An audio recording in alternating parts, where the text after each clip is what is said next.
Good morning, good afternoon, and good evening, ladies and gentlemen. Welcome to another episode of Prudent Observations. We have a very good episode with all of you lined up here today, and I'm joined by my good friend and kind of a subject matter expert on a few things, Mr. Raging Mandrill. How are you, buddy? I'm doing very well, thank you, Prude. I'm flattered that you classify me as a subject matter expert. Well, you know more than I do, so that makes you a subject matter expert in my book. Okay. There would be many who would dispute that in the actual world. Well, you're one of the few that I know, so it works out for me in that regard. But so there's a funny story behind getting this stream lined up. I read this book for the first time in one of my comparative politics classes back in college several years ago.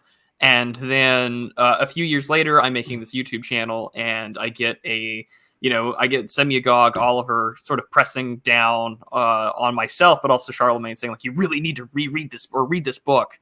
And I was like, oh, I haven't read it in forever. So, and at that same time, it sounded like we were going to have a stream on it a while back, and Raging Mandrill wanted to get in on it. So here we are, like a year or so later. And we're going to be talking about, of course, Unrestricted Warfare. Came out in 1999, People's Liberation Army Press, translated into English. So we're going to be going over that text today. It's been widely regarded as a prophetic text. I'm inclined to agree with that assessment 23 years later since its publication. And I guess we should just start there. What are your first impressions of the book? When did you read it? And given your military experience, what are your takeaways? Right. So I originally read this like last year because this was going to be the newest fashionable book in the then it's called Dissident Right, and I was because I'm somebody who's also into foreign policy, as you well know. So I read this when I had the COOF actually. So that was kind of a slog to get through. But it's a good book. It's really, my description of it is taking everything that you should know about warfare as a spectrum and utilization of the continuation of force, and also the observation by Sun Tzu, which is that if you defeat your enemy without having to actually go to war with him, that's still a victory for you. And it's in fact the best possible victory for you. So that is the book in a nutshell, really. Yeah, and this came out, of course, like we mentioned at the beginning, in 1999, and it kind of covers a lot of the things that would come to pass of the 21st century's form of warfare. Clausewitz would always tell us that warfare is the continuation of political intercourse by other means, and this book really does expand on what those other means will look like. And what we're going to talk about today is what those other means are, as well as how they've kind of come to be. And I wanted to read sort of the opening bit. I have a PDF of the text available for you all that I will link in a community post afterwards if you'd like to get access to a free book, as well as for us to go over on screen. But I'm going to share it up here for everybody now, so we can just read this first part, because everyone's favorite philanthropist is in here. So let me go zoom in a little bit. During the 1990s, and concurrent with the series of military actions launched by non-professional warriors and non-state organizations, we began to get an inkling of a non-military type of war, which is prosecuted by yet another type of non-professional warrior. This person is not a hacker in the general sense of the term, and is also not a member of a quasi-military organization. Perhaps she or he is a systems analyst or a software engineer, or a financier with a large amount of mobile capital, or a stock speculator. He or she might perhaps be a media mogul who controls a wide variety of media, a famous columnist or a host of a TV program. His or her philosophy is different from the certain blind and inhuman terrorists. Frequently, he or she has a firmly held philosophy of life, or his or her faith is by no means inferior to Osama bin Laden's in terms of fanaticism. Moreover, he or she does not lack the motivation or courage to enter a fight as necessary. Judging by this kind of standard, who could say that George Soros is not a financial terrorist? Right out the gate. Oh, man. Yeah, so for me, this is page 48 on the PDF. I think this is within the second chapter of the text. But yeah, so precisely in the way that modern technology is changing weapons on the battlefield, it is also the same for the blurring the concept of who the war participants are. From now on, soldiers no longer have a monopoly on war. And of course, this is talking about global terrorism as a byproduct of globalization in regards to non-state actors. And so this text sort of outlines what has the military done in the wake of the... Oops, there we go, with both of us here. What has the military done with specifically the United States right after the Gulf War? And now in 1999, looking at what that war was, this is sort of a post-mortem autopsy of the Gulf War and what America has done, what America was proposing at the time. Keep in mind, this was written before 2001. And where they think that the United States was faltering in. And so a big chunk of today's discussion, I think, will go around some of those major areas that they think that the U.S. was doing right, where the war of the 21st century is going and where it has gone. And then there is also, of course, us taking a look at what exists today in the concept of modern political conflict. Because the biggest takeaway for me reading this text is that warfare, of course, is not the traditional engagement between two standard military forces in adversarial state fashion. We're no longer past the military might and revolutions of the 20th century, but rather we are engaged wholeheartedly in a conflict between economies, sanctions, financial interests. What often gets described as, say, like the octopus or the cathedral or the gay or whatever term that you want to use is a wide decentralized network that is coordinated between state and non-state actors, especially here in the West. Anything that you wanted to add, Mandrill? I mean, I think that the mention of Osama bin Laden, considering that this was, published 2 years before 9/11, is kind of prophetic, obviously, for that reason. He obviously in 1993, his organization bombed the World Trade Center the first time, which failed, obviously. But seeing these little things, these little details, right? When the devil is being always in the details, it makes for very eerie reading, and it's actually like I give you a nice hearty belly chuckle when I hear George Soros mentioned, because obviously they are seeing things that at the time were not widely known in the US or even discussed at all in the US, except in the most tiniest circles. So it's interesting to see an outsider's perspective for sure.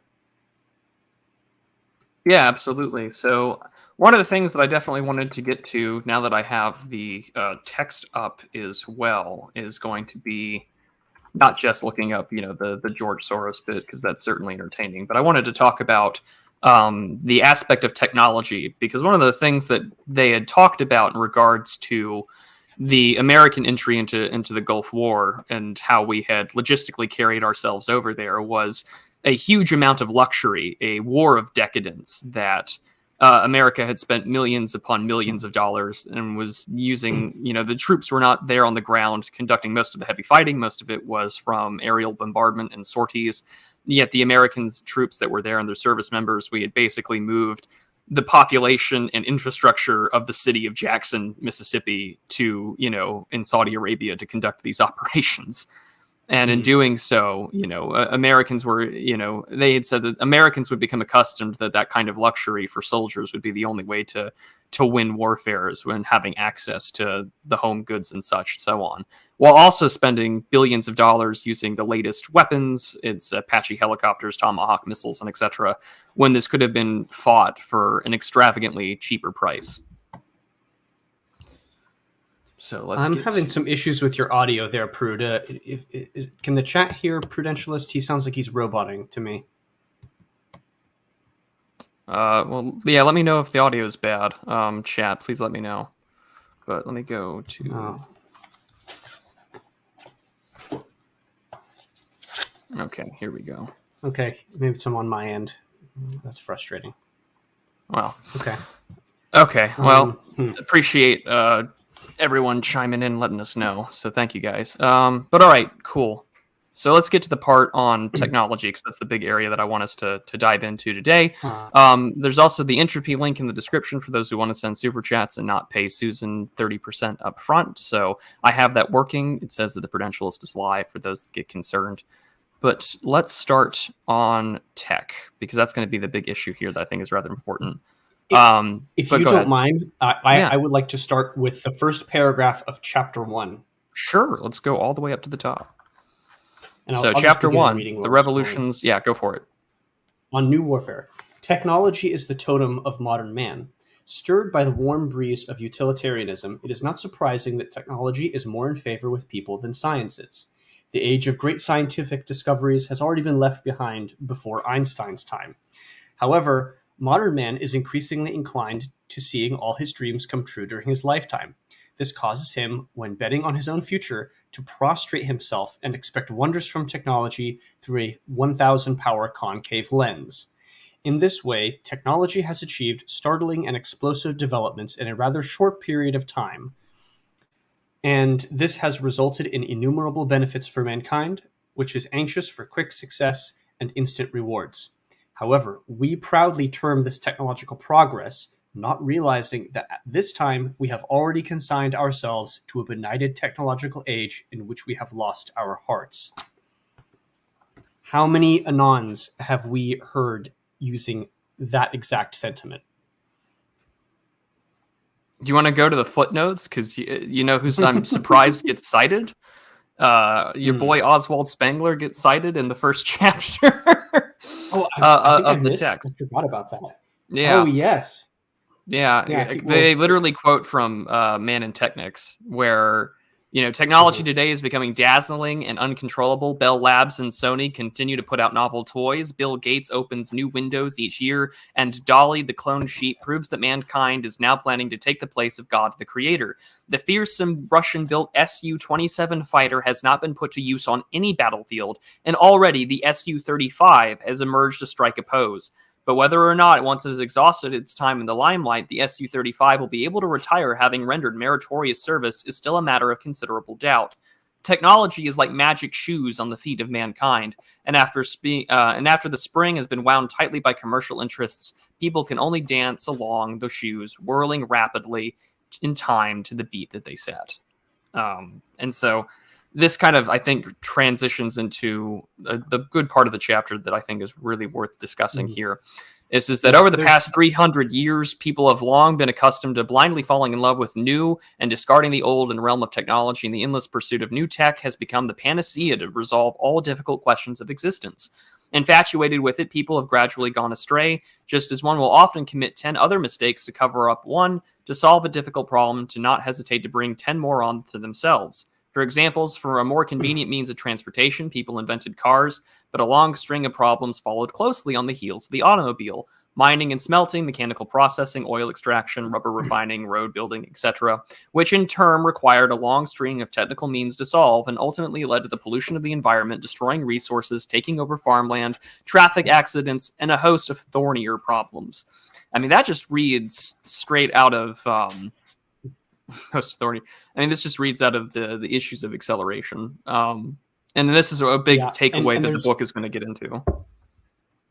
Oh, yeah. And there's another sentence from the paragraph previous to the one you just, actually it's the same paragraph, but it's a previous section from what you just read. It says, the pessimistic viewpoint is that if this technology develops in a direction which cannot be controlled by man, ultimately it will turn mankind into its victim. I mean, like, prophetic. I mean, wow. But the point of making this out there is that these two Chinese Air Force colonels are going to make throughout the text is that the high technology standard that great powers will typically pursue, they'll be able to smash over those with lower technology levels. But if you're at the lowest form of technology, and they make direct reference to the use of terrorist bombings and improvised explosive devices, it becomes rather difficult to maintain the current level of warfare that a nation state is accustomed to with, say, going up against a traditional armed forces like, say, the Iraqis and, the Gulf War, or later, in the invasions of Iraq and Afghanistan in 2001 and 2003, to where it doesn't matter about the technological advantage. You're going to run into problems over things like belief and decentralized networks. The technology is not going to be the panacea that leaves one's, pessimistic on how they can win conflict without having those things in mind. Mm-hmm. Because, even here, right, when talking about during the Gulf War, more than 500 kinds of new and advanced technology of the 80s ascended to strike a pose, making the war simply seem like a demonstration site for new weaponry. However, the thing that left a profound impression on people was not the new weaponry per se, but rather the trend of systemization in the development and use of weapons. Like the Patriots intercepting the Scuds, it seemed as simple as shooting birds with a shotgun, while in fact it involved numerous weapons deployed over more than half the globe. After a DSP satellite identified a target, an alarm was sent to a ground station in Australia, which was then sent to a central command post in Riyadh through the U.S. Cheyenne Mountain Command Post, after which the Patriot operators were ordered to take their battle stations, all which took place in a mere 90-second alarm stage, relying on numerous relays and coordinated space systems and a C3I systems, truly a shot heard round the world. The real-time coordination of numerous weapons over great distances created unprecedented combat capability, and this was precisely something that was unimaginable prior to the emergence of information technology. While it may be said that the emergence of individual weapons prior to World War II was still able to trigger a military revolution, today no one is capable of dominating the scene alone. Yeah, and we were talking before we came on stream, Prudentialist, of why exactly we haven't seen Russia using its Air Force. Well, you can kind of, given this description in this little paragraph blurb here, understand exactly why Russia's Air Force has not performed the same action as you would expect from the United States. And the answer is because the United States has a surveillance network provided by NATO powers to Ukraine, and you can see, all of these C3 systems, they all interconnect, they all share data, you have multiple sensors. It's just impossible to enter an opponent's airspace without detection when you know that your opponent has the ability to shoot down your very expensive aircraft that takes years and years to train a pilot to fly. When you could just do the same thing for a drone with a drone that has roughly the same range or close enough in order to perform the same task of precision ground attack.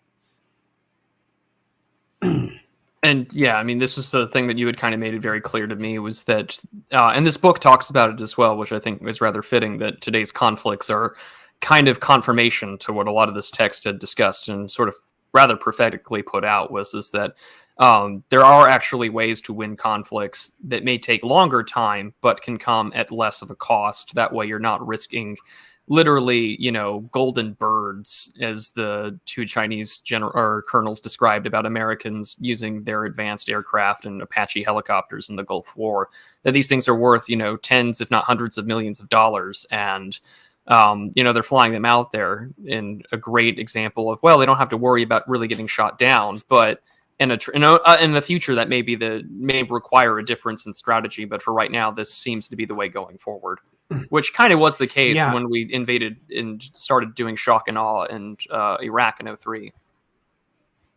Yeah, and it's interesting, right? Because Russia does have competent air and missile defense systems. Like they do have, the S-300 and S-400, and they do have radars and things like that. They're probably not as integrated, which is the great difference between the Western C3, or I should say, C5I systems now. They're not. I don't think that I'm not an expert in Russian C5I electronic systems or anything, and I'm sure all of that's very heavily classified in any case. But these systems are integrated to the point where, like, if you can imagine a computer with multiple types of sensors, like passive sensor, if you have an active radar, if you have all of these different, sensory inputs that all go to one one computer hub that processes the data and ensures that, it can also send the data to the weapon system that you're trying to use in order to target an enemy asset. Like, this is how things work now in terms of air defense.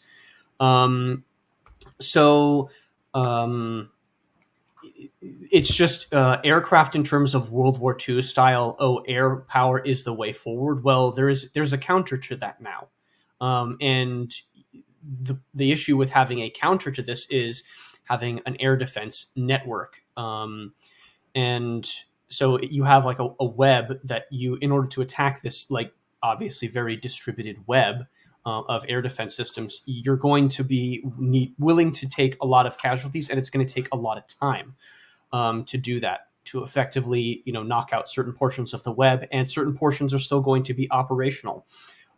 This is why precision warfare is so important, because like what we do is we use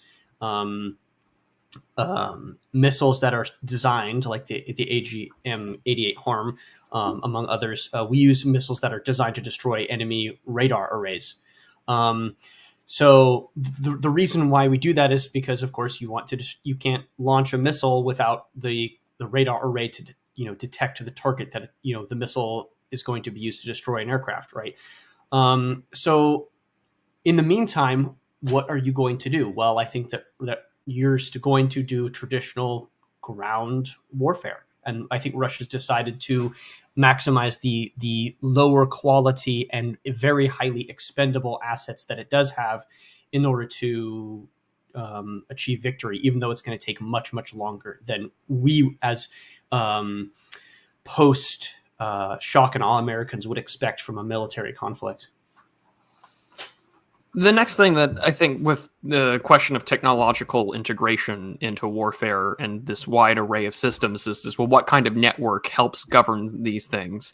And chapter 3 is the next part I really want to dive into, because this text really talks about a rather important law that came about in the United States that I imagine we're going to see one come soon in the next few decades. And this law was the Goldwater-Nichols Defense Reorganization Act of 1986. And this was the first time that the United States decided to significantly reorganize and create how we understand the Joint Chiefs to operate. And this is the first law that had done so since 1947 to reorganize the DoD. And so let's get there. So this chapter talks about the success of the Gulf War itself.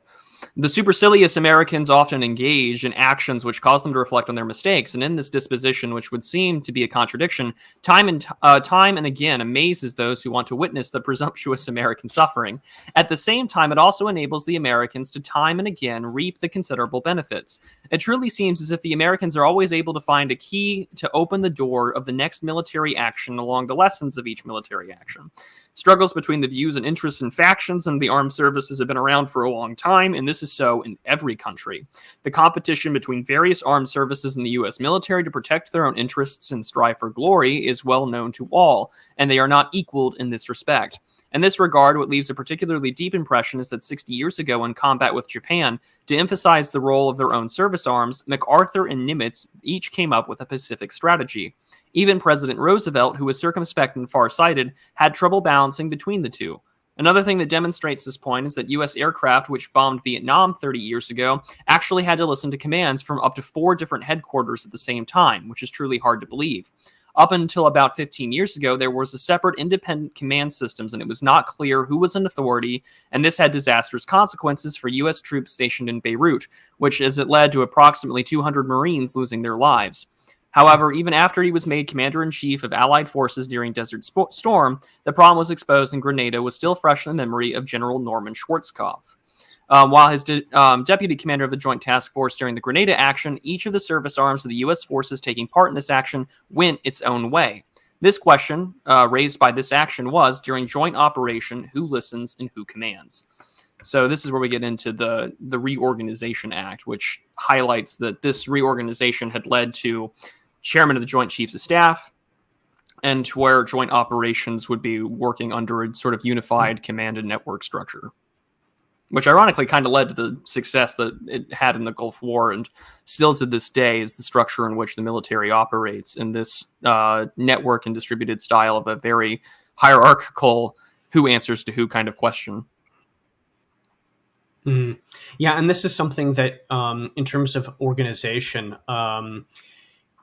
the U.S. has that is probably an advantage over the Russian or Chinese command structures. At least that was the way that it was described to me when I was still active duty. As far as I know, their command structures are still much more hierarchical and very vertical in terms of how they operate.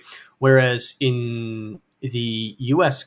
style command structure, it's quite literally a network with certain people responsible for very certain tasks and have authority over certain tasks, and that is even true like at the tactical or operational level, which is insane.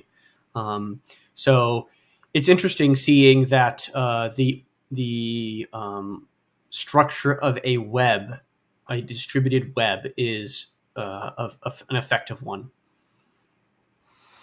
Absolutely. And so down the line here, the law, which had not been in effect for 5 years, could be implemented so thoroughly in a war that it came along at the same time that it must be attributed to the contractual mentality of the people in a legal society represented by the United States. Furthermore, the new pattern of command which was derived from this became the most successful and fitting application of military command since the services were divided. Its direct result was to reduce levels of command, implementing a true and entrusted command, causing the old, deeply rooted tree structure of command system to start to evolve and towards a network structure. A side effect of this evolution was that it was to enable more combat units to share first-time battlefield information. If the Reorganization Act is considered a wider backdrop of the age, it is not difficult to discover that this reorganization of the U.S. military was by no means a chance coincidence, but was timely in conformity with the natural demands of the new age posed by old military command relations, that is, by recombining the service arm authority which was originally dispersed, then on that basis generating a super authority that overrode the authority of all service arms, that which was concentrated on certain temporary goals. It became possible to be more than equal to the task in any battlefield contest. And I think that this has been sort of the lesson that other nation states have sort of mimicked and have seen since then. The one thing that this text will go on that I find to be rather interesting that they kind of call out is that after the Gulf War, a lot of military planners and a lot of people that were putting out documents for what 21st century warfare would look like for their respective military branches, they cut back on the interpretation or the terminology of non-combat activities, whether that would be things like surveillance or using, weapons of war that are not traditionally, technologically related to, say, arms deployment or disinformation, but instead would include the sort of things that we talk about now, such as psychological operations or increasing like expansive network communications. And so they'd said, like, because of the constant fight for funding from the Department of Defense and from the Congress, that all these different services of branches of the U.S. Armed Forces are constantly fighting over one another for money. And so they have to be explicitly focused on the combat mission at all times. And that's something that these two had called out, saying that it's actually a rather bad idea because it's not just traditional arms or high technology that's going to win the day anymore. It's going to be multifaceted and sort of at all times and at all places. Mm, yeah. And I mean, it is interesting seeing the United States, in terms of its defense strategy, having a relatively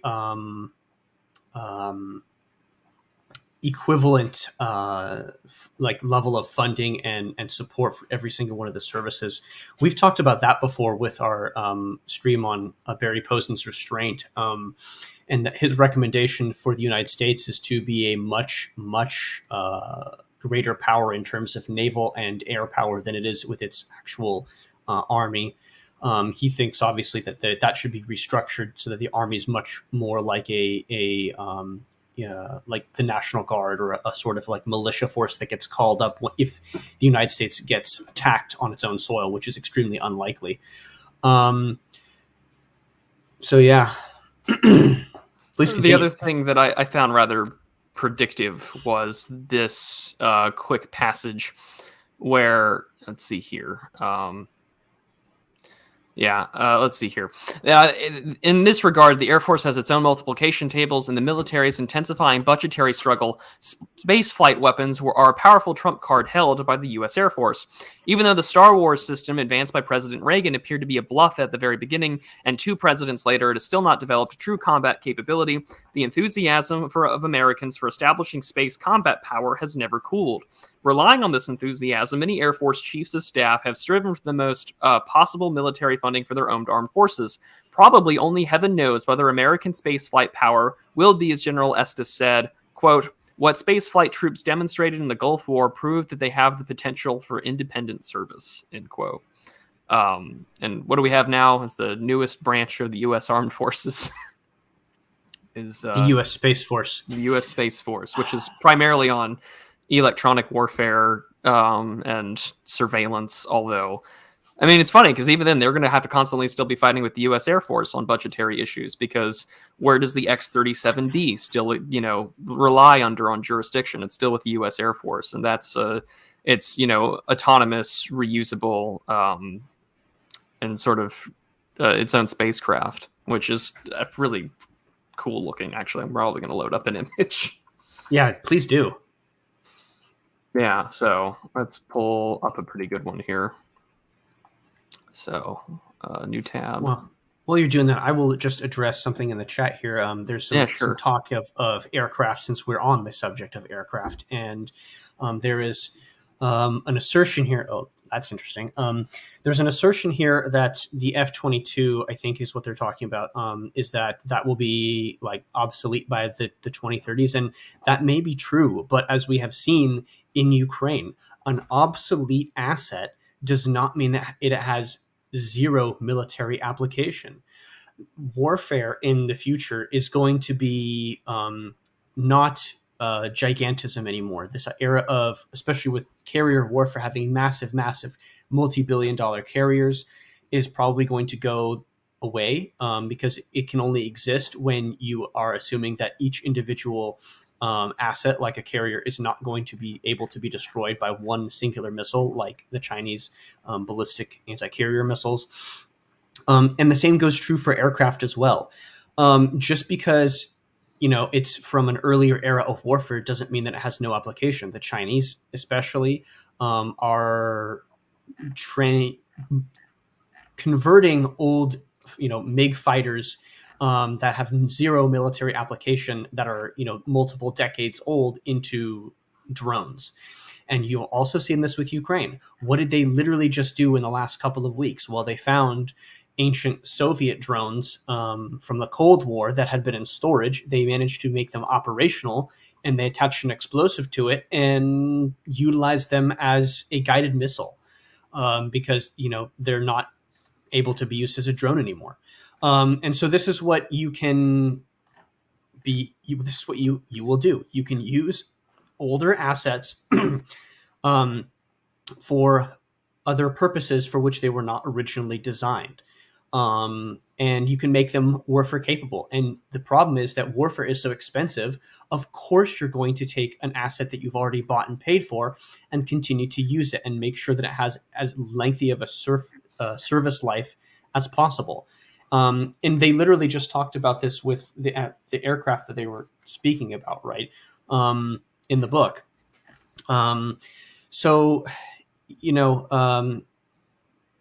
It's taking something that would have been scrapped and giving it a military application again. So at least, even though it's not as good as it should be or what it was going to be intended to be, it still can be used for something, right? Well, this gives us an opportunity to also talk about technology and information. We so often, I've noticed, especially since the war in Ukraine has started, is that everyone is trying to scramble to get access to the latest information. What does this mean? Can we take a look at the specs and find understanding of it? One of the important things that the first 3 chapters of Unrestricted Warfare talks about is going to be on the concept of information and technology and the profound impact that almost all forms of technology are usually driven for a military purpose first, and then secondly after is going to be oriented around the civilian marketplace, which is why there's a big focus on constantly stylizing and systematizing things. They have a whole subsection on what's called kinder weapons, to primarily promote on high precision, hyper lethality with a smaller area of effect, as to avoid the potential aspects of, getting the public up in arms about, for instance, and here they talk about the highway of death from the Gulf War and photographs and such. But, there's this little section here that I think is kind of important, is that nevertheless it is likely to determine who the victor is and who the vanquished is in an overall war. In more and more situations, this type of warfare will go along hand in hand with traditional warfare. The two types of battle spaces, the conventional space and the technological space, will overlap and intersect with each other and will be mutually complementary as to each develops its own way. Thus, warfare will simultaneously evolve in macroscopic, mesoscopic, and microscopic spheres, as well as various other spheres defined by their physical properties, which will all ultimately serve to make up a marvelous battlefield unprecedented in the annals of human warfare. At the same time, with the progressive breaking down of the distinction between military technology and civilian technology, between the professional soldier and the non-professional soldier, the battle space will overlap more and more with non-battle space, serving also to make the line between two entities less and less clear. And this is something that I really wanted to focus on for this discussion today, because in a lot of ways, it does boil down the question as to what constitutes a weapon and what constitutes a non-military soldier. And one thing that this book talks about is the importance of information warfare, disinformation, and propaganda. And that is something that I think in the West, the U.S. has really no opponent in consequence. I mean, there are areas in which, say, the Russians and Chinese are rather effective at this. I think this is why we're beginning to see Anthony Blinken, the Secretary of State, talk about TikTok again in the same way that Trump did.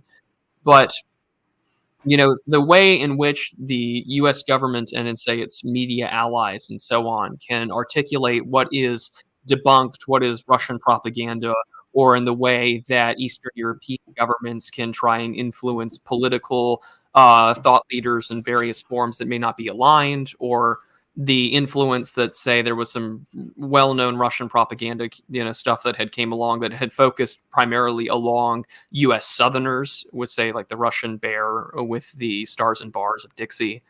And because obviously their naval ensign is a St. Andrew's Cross, right? So there's an obvious inroad right there.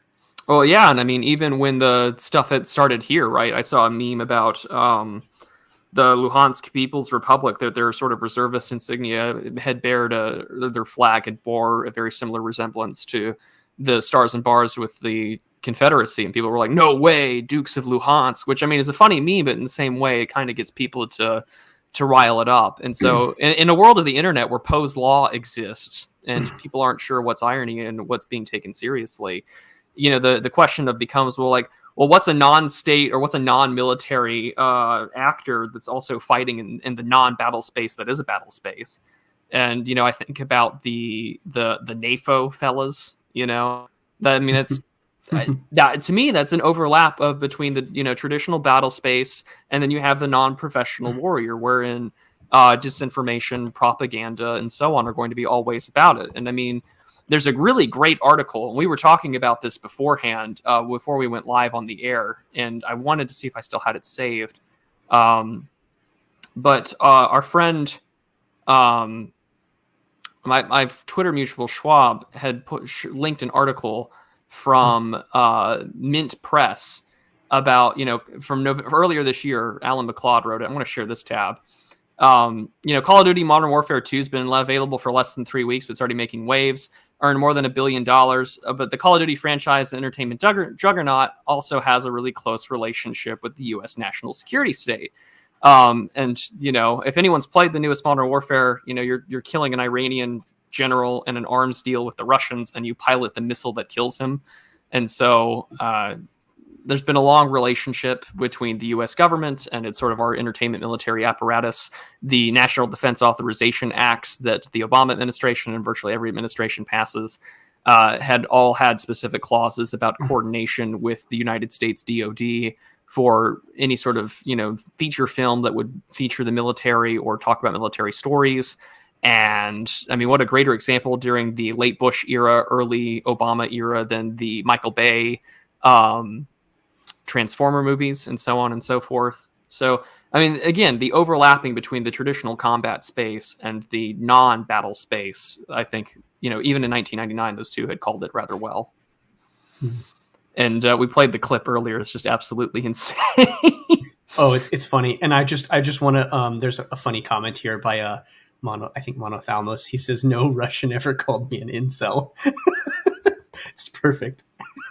That's all I'm going to say on that. So yeah, if a young lad is setting out with his orders should ask today, where is the battlefield? The answer would be everywhere. Yeah, exactly. Yeah. And this applies for everything, right? What constitutes a targetable asset, in modern warfare? Well, what did we see early in Ukraine? Well, you saw Russians launching, precision guided cruise missiles at antennas of, journalistic outlets, right? Of information, propaganda warfare. These are all, what is the object of a modern war? To break the ability and the will of your opponent to fight. And if you can knock out their communications nodes, right, for information dissemination, you're knocking out their propaganda outlets. So that's a legitimate target. So sorry, journalists, you're the one who wants total warfare. Total warfare means that you, as an information disseminator and controller, are also becoming a legitimate military target, just like the actual population is, even during, the 20th century. So the other part of this book that I did want to get into was the concept of total, what's the term that they use specifically? I believe it's called total dimensional war. And they sort of offer some criticisms of this thought process and what the U.S. military was trying to devise itself into being towards a 21st century bit. So, a post-2010 military, a military for the 21st century, a post-2000 military were all proposals and documentation that had been put out by various members of the U.S. military about what it would look like calling forward in the future. But the first thing that it talks about, of course, is the issue of calling out Desert Storm's extravagance, which we had sort of mentioned earlier. Airplanes, which cost an average of the U.S. $25 million, carried out 11,000 wanton and indiscriminate bombings in a 42-day period, destroying the general headquarters of the renewed Socialist Party with each $1.3 million Tomahawk-guided missiles, taking aim at foxholes with precision-guided bombs worth tens of thousands of U.S. dollars, even if the American generals knew as soon as they began that they need not spend as much on this unrestrained battle banquet, costing the United States $61 billion. Using an ostentatious battle style of attacking birds with golden bullets, their over-extravagance still would not have been prevented. An American-made bomber is like flying a mountain of gold, more costly than many of its targets. Shouldn't hitting a quite possibly insignificant target with tons of American dollars arouse people's suspicions? Aside from this, during the long duration of 161 days, more than 52,000 personnel and 8 million tons of goods and materials were brought over day and night to the front line from America all over Europe, including thousands of sun hats long since scrapped in some warehouse and crates of American fruit rotting in Riyadh. The Major General Pagonis, the commanding officer in charge of logistical support, calls such large-scale, chaotic, and extravagant safeguarding activities possibly historically unheard of naval operations. However, according to the vivid statements of the U.S. Department of Defense, this is analogous to having moved all of the facilities of Mississippi's capital city, Jackson, to Saudi Arabia. All of the soldiers in the world, probably only Americans, would consider this necessary extravagance in order to win a war. And I'm sort of reminded of my dad's own stories where there were guys that went on deployment to Afghanistan and gained weight rather than had lost any, just because, the DFAC there had everything that they needed. Yeah, I mean, I have similar deployment stories from the Navy side too. Yeah. So the other story that you could mention here is, this has been true even since World War II, right? There was a famous story of I think it involved sugar, and they were in a tropical island, and the sugar was in like paper or like cloth bags or something, and so you let it sit out, And well, sugar has a very long shelf life, assuming it doesn't get wet. Well, of course, if you're in the tropics and it's in a paper or cloth bag, well, it's going to get wet and then it rots. So then all of the sugar just goes to complete waste because you didn't put it in an airtight, waterproof container, and you're just letting it sit out in the open. Well, a lot of this bits of extravagance is what they're going to be critiquing here. So group expeditionary force, integrated force. What kind of army does the U.S. Army need in the 21st century? This is a question that has puzzled the U.S. Army for the last 10 years of the 20th century.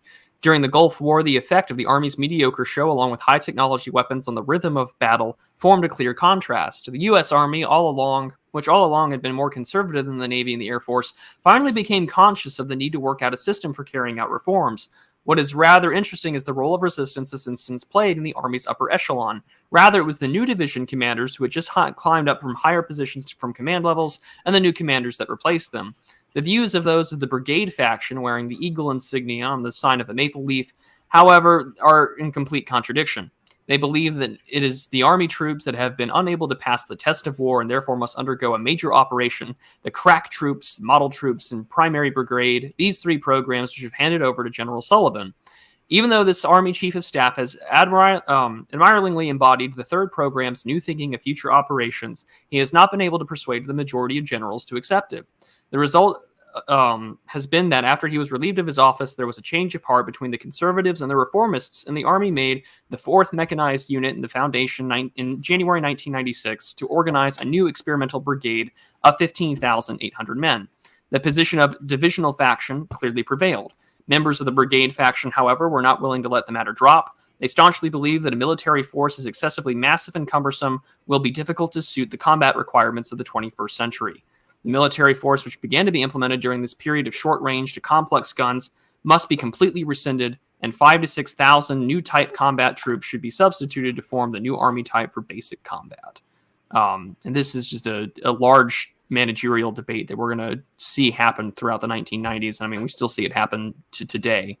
But as we get closer to the real interesting thing in which they're going to critique, they're talking about the issues of the Navy, some of the issues that came within their own forms of organizing, especially when it came to the issues of over in Europe, and then more specifically in regards to Haiti, Somalia, Iraq, that there are going to be some issues here in which they call out for. And this is going to be total dimensional war, which is what they're going to talk about here. But I'd imagine that you've probably seen that firsthand in your own career, Mandrill, some of the back and forths between what reform is going to look like or what process comes next. Yeah, that's just ongoing forever and always in military affairs. To be in any sort of military application means that you're always focused on what is the next thing, what's the next weapons development, what is the next counter to that weapons development, and on and on. Military affairs always are the question between weapons and defensive applications that counter that weapon, right? Weapons versus armor. And it never ends. It just never ends. And I think what you're seeing specifically with post-Aegis and post all of these, the proliferation of sensors and C5I thing, is that people become very, very cautious when in throwing their golden birds, their golden planes up into the sky, right? And you can see this, right? Because the United States has not fought a peer-to-peer competitor in a real shooting war where they have these sorts of air defense capabilities and instantaneous identification of enemy assets.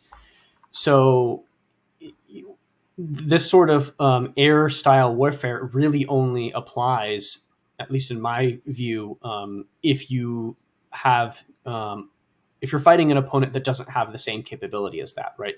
That's a shield. That's a form of armor that you're going to use against airplanes. That doesn't mean to say that airplanes are useless or anything, but you're going to really start to see airplanes used not in an offensive operation. You're going to see them in terms of a route, more often, right? You have to start thinking of airplanes like a form of light cavalry, really, where they're not used to break the enemy's line. They're there to exploit a breakthrough that you've already created by infantry or artillery. And here's where we get the Chinese sort of critique here. When we say that American military theory is behind, it is only behind relative to its advanced military technology. Compared to the servicemen of other countries, the fully technological aspect of the Americans' military thinking naturally occupies an insurmountable leading position on the scale of high-tech war and hypothetical future wars. Perhaps the Soviet Arzhakov school of thought, which was the first to advance the new military revolution, is the only example that has come to light. This new revolution is vividly portrayed by the anvil forged in the Gulf War. Not only with the American military, but also with servicemen of the whole world, these words have become blindly ludicrous and a popular slogan. It is not a matter to require great effort due to yearning for technology of others and following certain slogans. The only ones using a great effort are the Americans. If they want to guarantee their own leading position in a field of military reforms that has already begun and will be completed right away, then the first thing that must be resolved is to eliminate the lag that exists between the U.S. military thinking and military technology. Actually, the war dust has only settled, and the U.S. military has not yet begun complete troop withdrawal from the Persian Gulf and has already begun top-to-bottom thought exchange transfusion. This means that after military technological reforms are initiated, they will not be able to make up the missed lessons of synchronized follow-up or military thought reform. Even though in the final analysis they are also unable to completely break away for their own penchant for technology, Americans still are in the unusual encirclement from which they are unable to break free. They have achieved certain results that are equally beneficial for American servicemen as well as servicemen all over the world. The first is formation of the joint campaign concept. The second is forging total dimensional warfare thinking. And the book will later break down the two terms, but I want to get to the dimensional aspect of it first, because that one I think is the much more interesting concept in this regard. But I think there is certainly, I think that we do have a tendency, both culturally, but definitely in the military, to have a focus on the new bauble, the new technology that comes out of it. I think that's why, even in this conflict, in conflicts prior across the globe, we've always been interested in what kind of weapons or technologies being used, where there's so much focus on the technology and it's being used to spin a certain narrative, but it's not, for instance, in line with perhaps the strategic thought of certain military parties. And I was thinking almost immediately in, this year, 2022, the concept that comes with, they were talking about the Russians had used X number of Iranian drones and that they're running low, despite the fact that the drones are designed to be, single-use, quote-unquote, suicide drones. And so, but Yeah. even, right, the narrative is meant out, be regurgitated, that, they're running out, right? These drones weren't as effective as they were. Well, if they've used them all and they've struck targets, then they've used it for exactly the purpose that they are. But the focus on technology often can blind the focus on the actual strategy behind their usage. Yeah, and this is correct. And there's a comment in the chat by Iron Duke, which says the similar thing, right? He says Western military analysts keep saying Russia is running out of missiles, yet Russia keeps firing missiles in Ukraine, and this is essentially true. And we talked about the cost of all of these different assets, right? If you have an asset which is less capable, right? Because obviously a drone is not going to be supersonic. It's not going to be extremely long range. It's probably going to require some military asset like a person or a being launched from a vehicle or another aircraft in order to deploy. Whereas a long range cruise missile is able to be fired from its own platform within extremely safe distances that you're not going to receive counter battery fire from. And it's obviously going to be cheaper, right? So if I was the Russians, they're doing things that make perfect sense to them. If a drone costs you the equivalent of a couple $100,000 or maybe less, depending on payload and range and capability, whereas a precision guided missile that has hundreds of miles of range, and is extremely precise and has things like Turcom. All of these, it makes it very, very expensive, right? And if your opponent has air defense, right, of course they're going to, generally speaking, they're going to launch air defense missiles against an asset with that kind of capability that's extremely expensive. If the calculus for air defense missiles, which themselves cost a couple $1 million a piece, becomes a lot different if you're shooting drones that are cheaper. So from the perspective of the Russians, I mean, using drones makes a lot of sense. And it's actually, as I keep saying with Paul, and I keep saying with Praise of Folly, warfare is probably going to scale down in terms of capability. Like, you're seeing mass matters a lot more than capability, even still. However, having all of these highly, highly capable assets is still very good in terms of getting around an opponent's defensive network. So you're going to see, at least in my view, in warfare in the future, most armies are going to have a mass of just capable enough assets, but you're going to see in every aspect of warfare, whether that's missiles, whether that's special forces, whether that's tanks, whether that's ships, whether that's submarines, etc., you're going to see very, very small numbers and very small, or aircraft, you're going to see very small classes of asset that are extremely highly capable, that are like a golden goose. But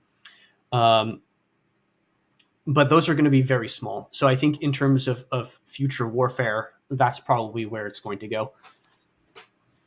So in this discussion for reforms, and again, this is written in 1999, citing some stuff in the 1990s, what is interesting, in the person in charge of revising the U.S. Army's 1993 publication, The Essentials of War, who displayed fiercely innovative spirit, was General Franks, the man who was criticized by people as an operational conservative when the Navy commanded the 7th Fleet. If not for later circumstances that changed the direction of thinking of Americans, this commander of the U.S. Army Training and Doctrine Headquarters, who first took his post after the war, would have brought the history of American military thinking to a historical breakthrough.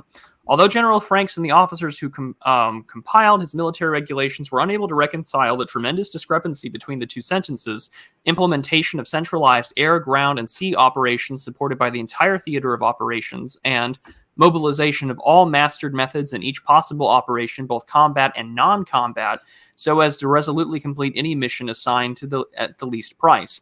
In this publication, The Essentials in War, they were even less able to discover that apart from war as a military operation, there still exists the possibility of a far vaster non-military war operations.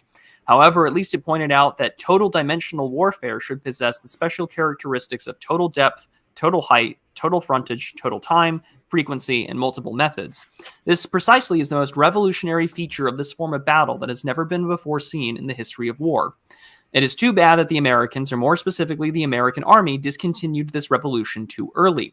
In one case of dissension, Holder, a one-time regimental commander under General Franks, who later held the combined arms commander of the U.S. Army Training and Doctrine Headquarters, strongly cross-examined his superior officer's idea.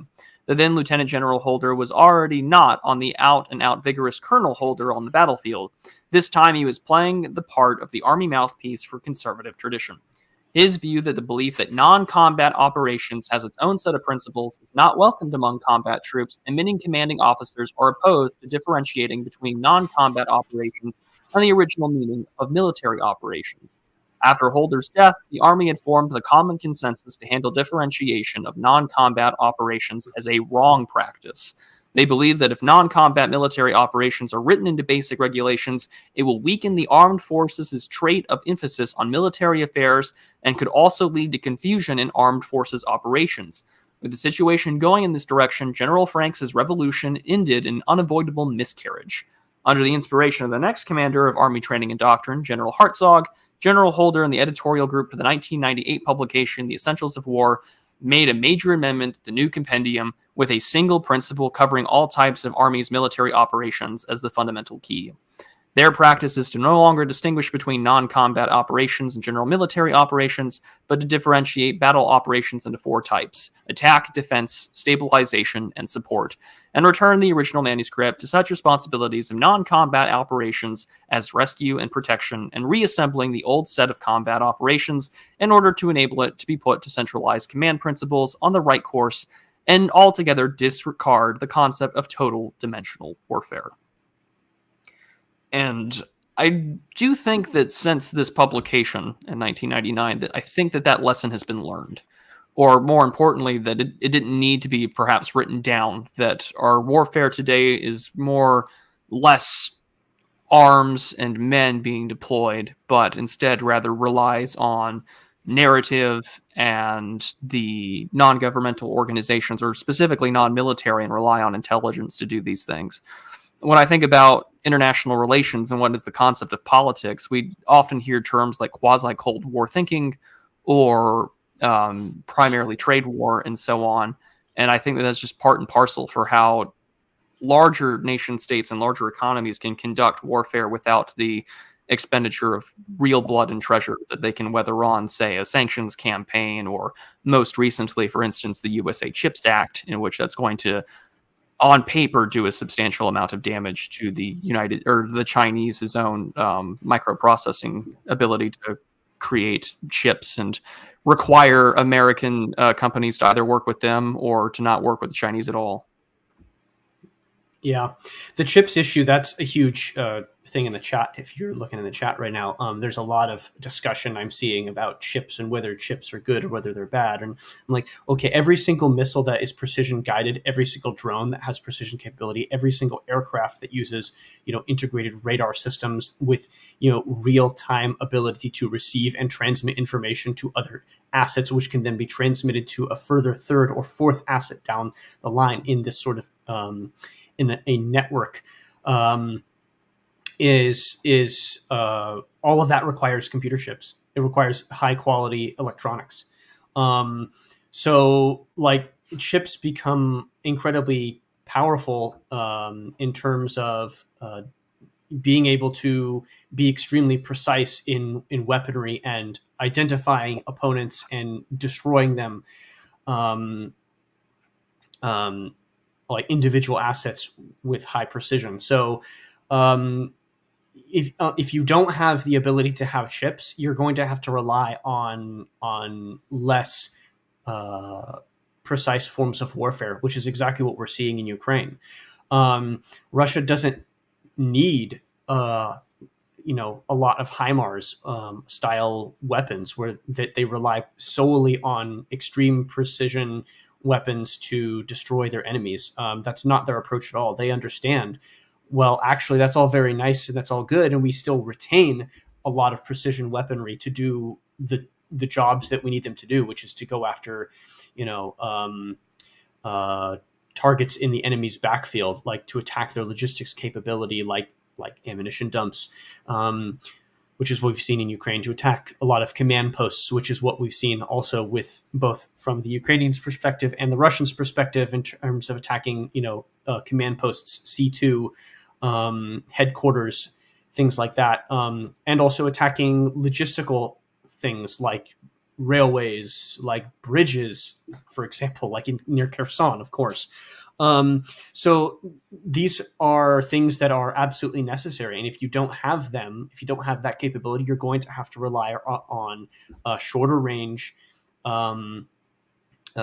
tube and rocket artillery, unguided rocket artillery, which is, these are effective assets, but if you don't have the range, you're going into a knife fight, basically. And if you're like, it's hard to describe to people who haven't seen this stuff on a screen before.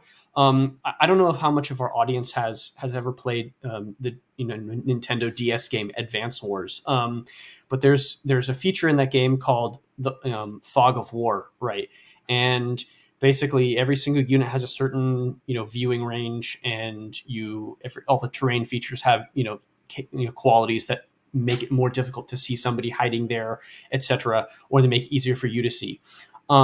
So the best way I can just explain why precision weapons are good in terms of a network where you can identify your enemy's order of battle, where you can identify where the logistical hubs are, using intelligence and satellite surveillance.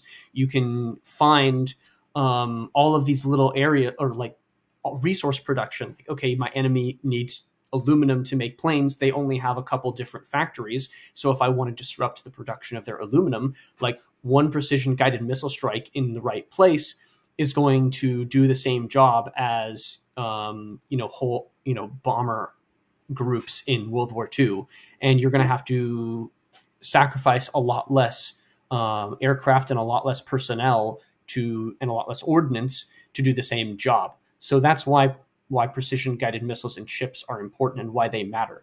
And if you have the ability to see all of these things, you can use these precision guided weapons to get to where they need to go. There's no fog of war. You can see where your enemy's moving, and exactly, okay, they're in this area.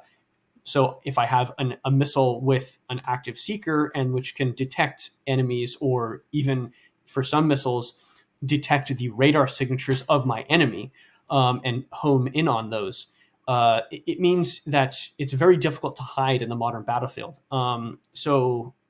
It's like playing in Advanced Wars with the fog of war turned off, basically, where everyone can see what the enemy is doing at all times. Yeah, and this kind of leads to the last part of the book that I really wanted to talk about, which has been the Supra combination style of conflict, which is, it doesn't require just military means to do so. And this book raises some interesting questions as to what warfare is going to look like going forward.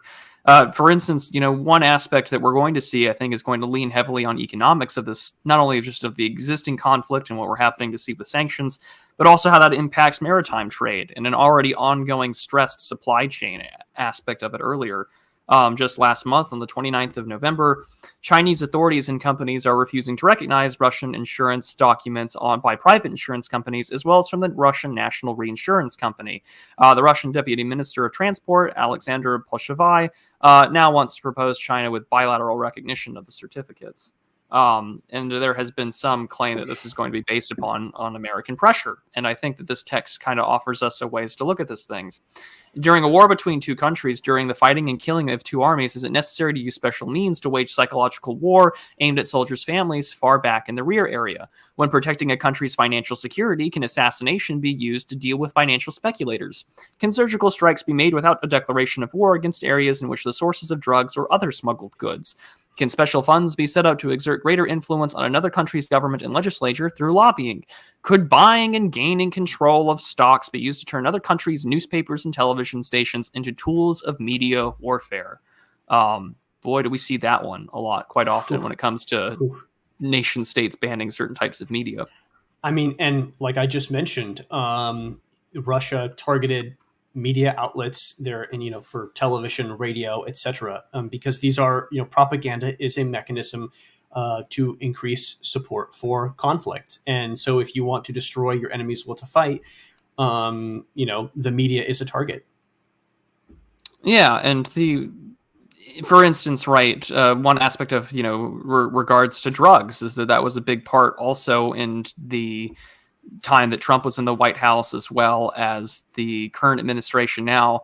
And the deadly issue isn't the U.S.-China relationship isn't over Taiwan, but, as Politico writes earlier this year, is that it's thousands of overdose deaths in the U.S. from illicit fentanyl made in Chinese raw materials.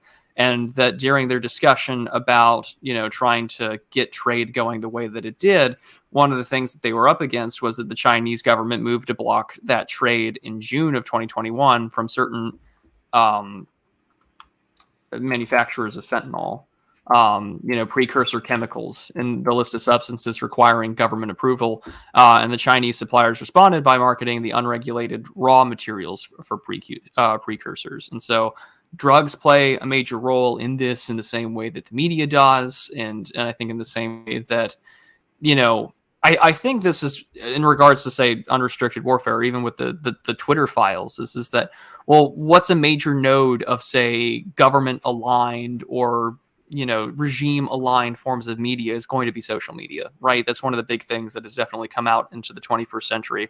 I don't think these two kernels could have ever foresaw the impact that something like Facebook or Twitter would have in 1999. Maybe, right, with Usenet, or even here in America, right, Project LifeLog, or early in the 2000s.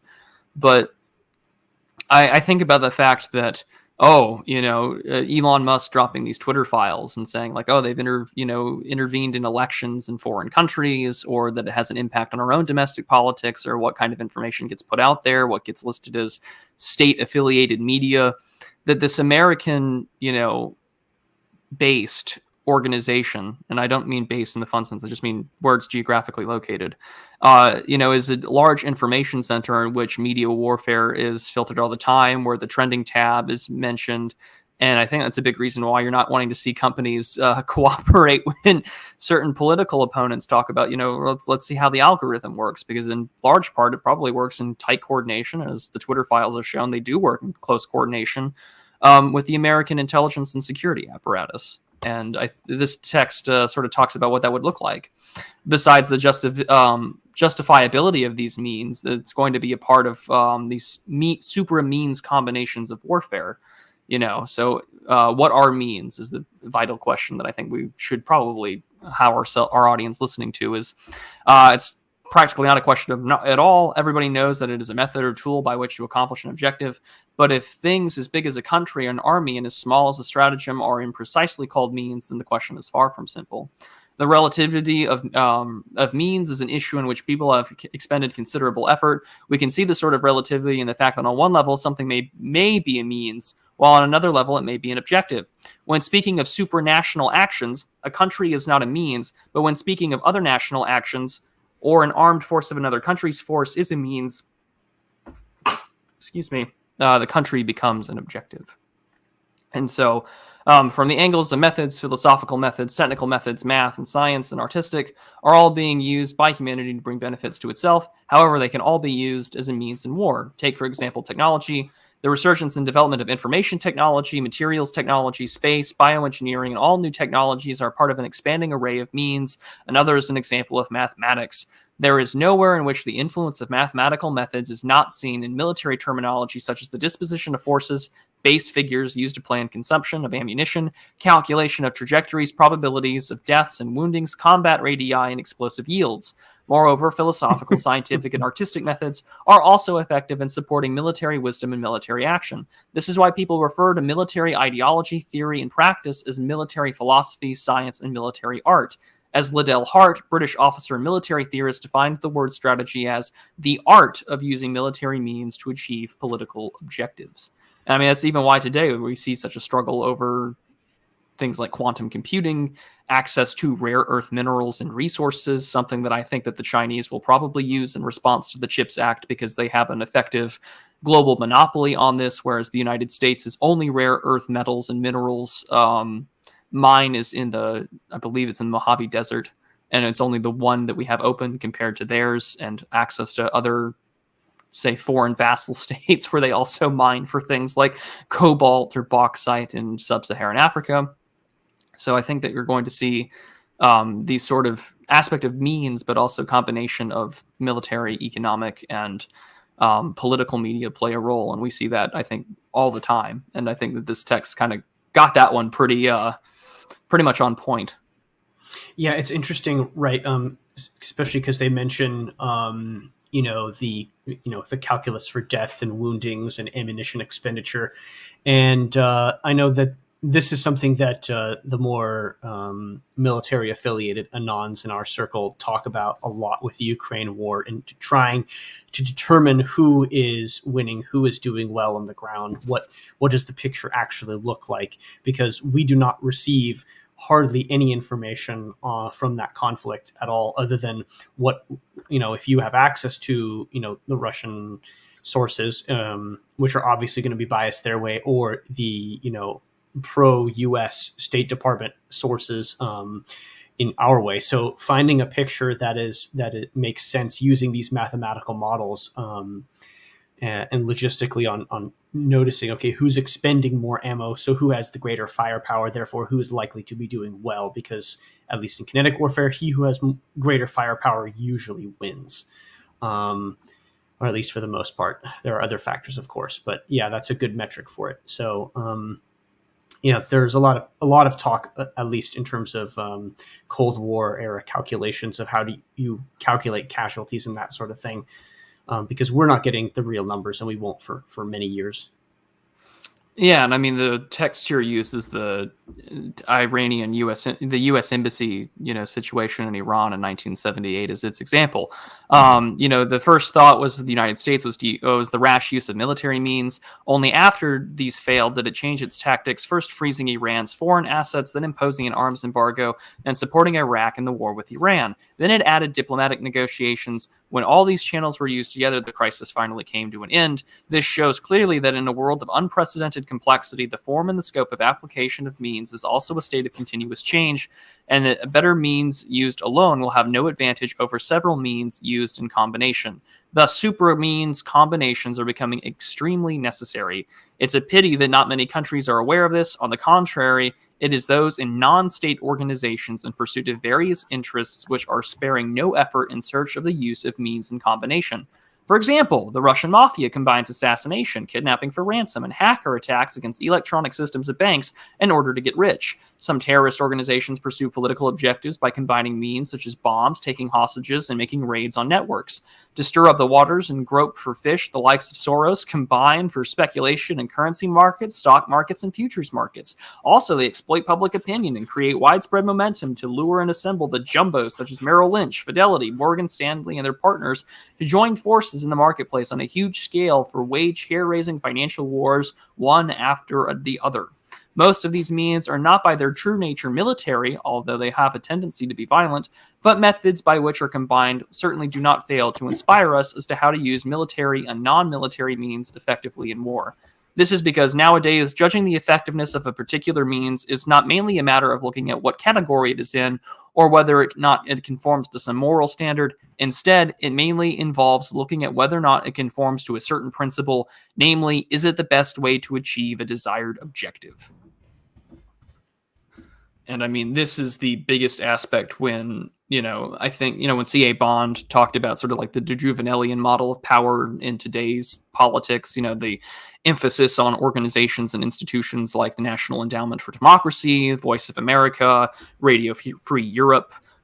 These means are used in conjunction for not only just propaganda, but to have a message inspired on certain politics at home that may, be aligned for a more pro-U.S. message within a respective country, alongside offering military or economic aid to certain countries. Even the European Union does this when it talks about, trying to layer off some of its sanctions with Turkey, or even regards to Hungary or Poland. So in this day and age, I think that the Supra means combination was one of the biggest things that has definitely come true. And I am terrified what will come in the future because, physical wounds have a tendency to heal. Psychological and mental ones don't.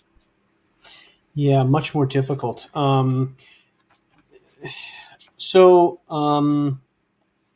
There's a couple other things that we should probably talk about.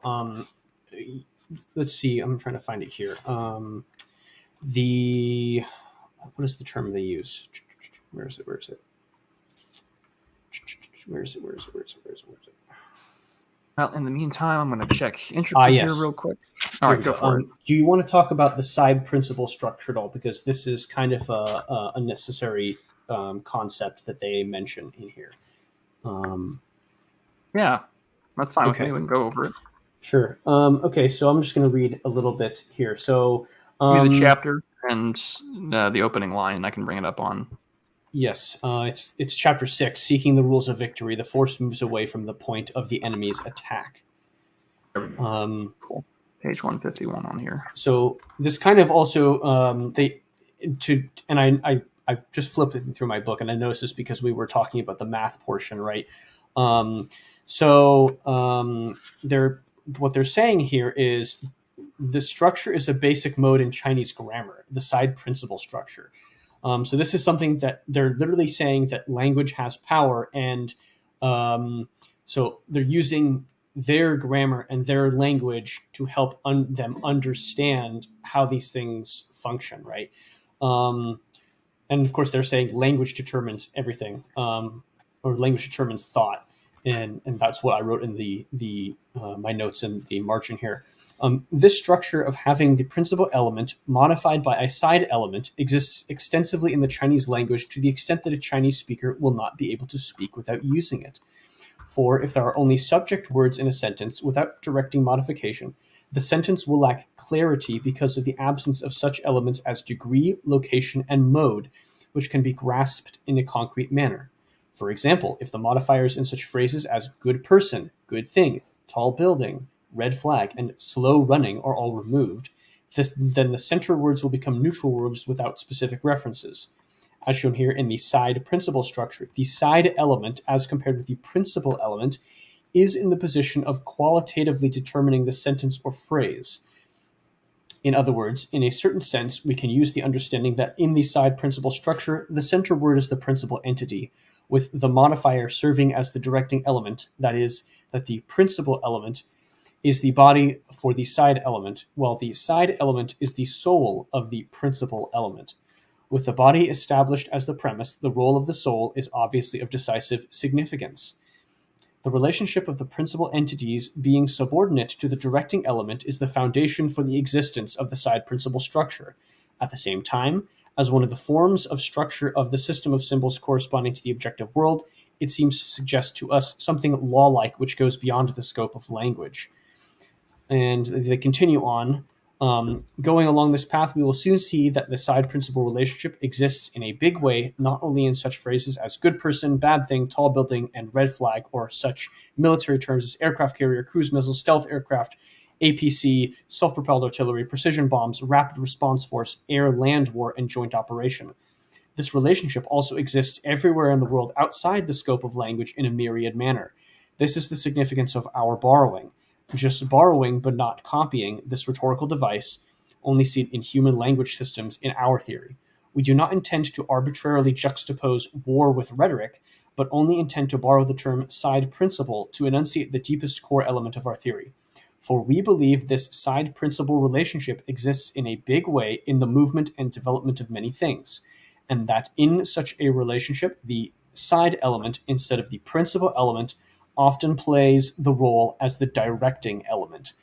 And so, like, if you want to think about it in this way, a side is a structure, right? The structure helps to determine what is contained within. And so that's just kind of what they're noticing here. And this is all very theoretical and things, so apologies for that. But they continue on, and they basically say why this is relevant, because they say they're talking about a Chinese historical figure called Tianji and horse racing. In a situation of inferior overall strength, the great military strategist Sun Bin made his classical move, which was an adequate example of Chinese gaming wisdom. He started by racing Tianji's worst horse with the best horse of the king of Qi. After inevitably losing that race, he used his side's middle and best horses to beat the opponent's worst and middle horses, thereby ensuring the two-win advantage necessary for achieving a victory. This method of using the strategy of losing one and winning two, the directing element, to win the overall game, the principal element, can be viewed as having a typical side principal structure. The result of winning 2 of 3 games conformed entirely to the golden ratio of 2 to 3. Here, we are seeing the perfect confluence and unity of the two rules. The golden rule equals the side principal rule.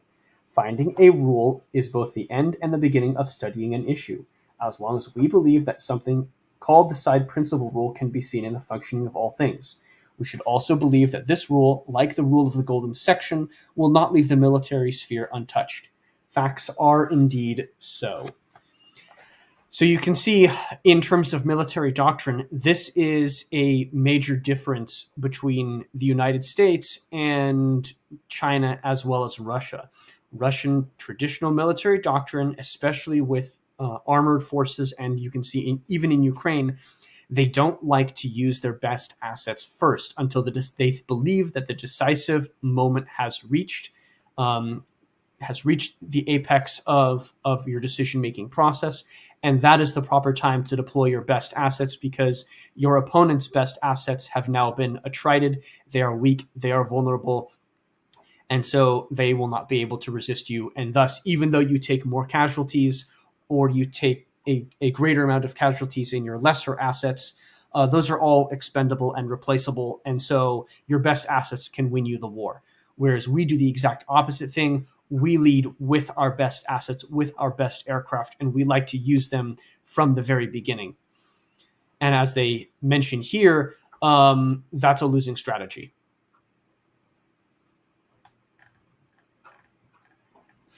And I mean, they even reference more European thought as well, or European historical examples. Referencing here is Hannibal. He understood the secret of declining attack power of enemy forces. Thus, unusually, he deployed his weakest force from Gaul and Spanish infantry at the center of the front, where his best force should have been deployed, letting such weak forces bear the attacks from Roman forces. Such forces were unable to withstand the attacks. They gradually emerged a crescent-shaped indentation. Whether this curve was created intentionally by Hannibal or accidentally, it became a huge buffer for absorbing the attack power of Roman forces.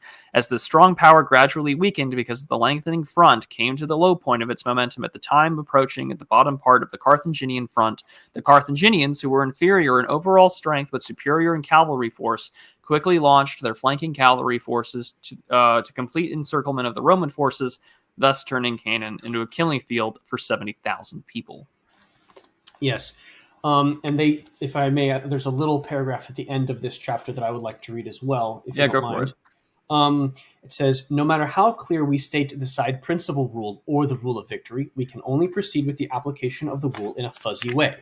Sometimes being fuzzy is the best way of reaching clarity, for only fuzziness is good for being grasped in an overall manner.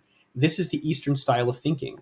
But in a peculiar way, it has met Occidental wisdom at the golden point of 0.618.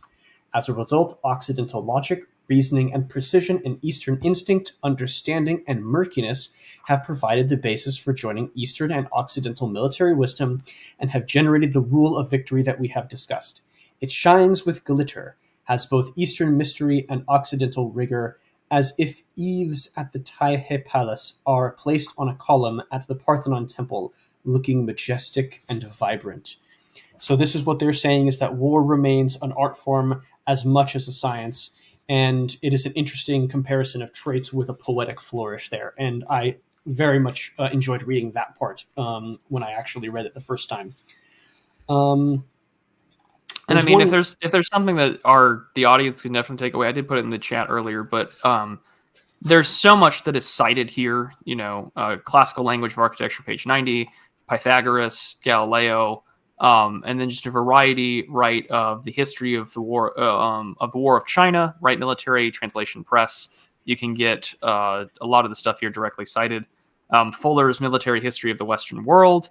Biographies of Sun Tzu and Hui Qi, right? All here that I think is really important for anyone to read if they're interested in military history. This is where I will plug Praise of Folly for covering actually quite a bit of this, both in the Western and Eastern battles that he's done quite a good job at in his History of War series. So, but I do recommend the footnotes. They're great reading as well if you want to do more research. I mean, the footnotes are almost as enlightening as the text itself, for sure. They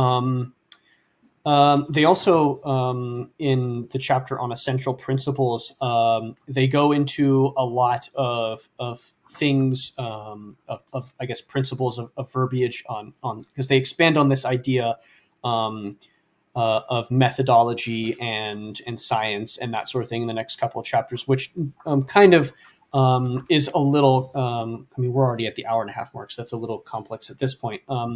But there is another couple quotes that I would like to read here, because they do identify several military principles. And in the footnotes, of course, they identify this guy, the writings of Fuller, which I forget exactly who he is in terms of military theory, but he's analyzing Clausewitz. And he says, this is from one of their Chinese writings who was writing about Fuller in the notes, and they Fuller was a British officer, John Frederick Charles Fuller. I see. Okay, and he died in 1966, but he had served both in the Second Boer War, the First World War, but he also was. He believed that new weapons and tech, could. I mean, his thoughts were very similar with, say, like Duet or the aspect of Blitzkrieg. But he's also was a well-known supporter of the British fascist movement and was an occultist. He probably deserves his own dive into history. But yeah, he wrote The Foundations and Science of War in 1926. Yes. So, and this is interesting here too, because they note victory is certainly not in the bag just because a side adheres to the above principles, which is their principles of war, what they think are principles of war. But violating them no doubt leads to defeat. And they note that Fuller summarized from the Napoleonic War principles are attack, maneuver, surprise, concentration, and support. Now, if you understand the U.S. Army's 9 principles of war, you'll see a lot of parallel here. And those principles are as follows: offensive, objective, mass, maneuver, economy of force, unity of command, simplicity, security, and surprise. And of course, economy of force goes back to literally what we've been talking about this whole stream with regards to precision weapons and drones and things. Is why would I use something that's more capable than it needs to be? Yes, there it is. There's their list of principles that they think are decisive. And I mean, like omnidirectionality, 360-degree observation design and combined use of all related factors that are listed down below. I mean, the U.S. Navy has a similar concept, which is a multiple axis attack, right? You're attacking an enemy asset from multiple attack vectors with multiple types of asset that are performing an attack action. So, I mean, like, just there's so much to go into. But yeah, I will link this PDF and post it in the comment section. It will be the pinned comment to this stream, because we've not covered. We're not going to cover everything in this book. There's a lot that I would also recommend that you guys read it for yourselves.